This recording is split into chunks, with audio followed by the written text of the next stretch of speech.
ஆட்டம் யார் போட்டாலும் ஒரு குறிப்பிட்ட காலத்திற்கு பின்னாலே வரலாறு கண்டிப்பாக திரும்பும். இப்படி ஒரு உக்கிரமமான போர் நடைபெறுகிற போது, இஸ்ரேல் தாக்கப்படுகிற மகிழ்ச்சிகரமான காட்சிகள் உங்களுக்கு வருகிற போது யோசிக்க வேண்டியது உலக முஸ்லிம்களுக்கான செய்திகள் இங்கே ஒன்றிரண்டு உண்டு. முதல் செய்தி, உலக முஸ்லிம்கள் ஈரான் மார்க்க ரீதியாக ஷியாவை சார்ந்தது, ஷியா அமைப்பை சார்ந்தது.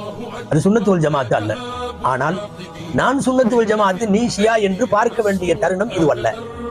அப்படி ஒரு மார்க்க ரீதியாக நீங்கள் ஷியாக்கள், நாங்கள் வேறு, நீங்கள் வேறு என்றெல்லாம் பார்க்கிற ஒவ்வொரு செகண்டும் அது அமெரிக்காவிற்கு சாதகமாக முடியும், இஸ்ரேலுக்கு சாதகமாக முடியும். ஒரு சர்வதேச அளவில் ஒரு பொது எதிரியை விரட்ட முன் வருகிற போது யார் விரட்டினாலும் அவன் நமக்கு கொள்கையில முரண்பாடாக இருக்கட்டும், ஏன் எதிரியாக இருக்கட்டும், அல்ல ஒன்று இரண்டல்ல ஆயிரம் கருத்து வேறுபாடுகளை கொண்டிருந்தாலும் சுன்னா ஷியா என்கிற பாகுபாடு பார்க்க கூடாத நேரம் இது. நல்லா சொல்றதுன்னா இஸ்ரேலை ஈரான் அல்ல, எவன் அடித்தாலும் அவனுக்கு பிரார்த்திக்க வேண்டியது நம்முடைய கடமை.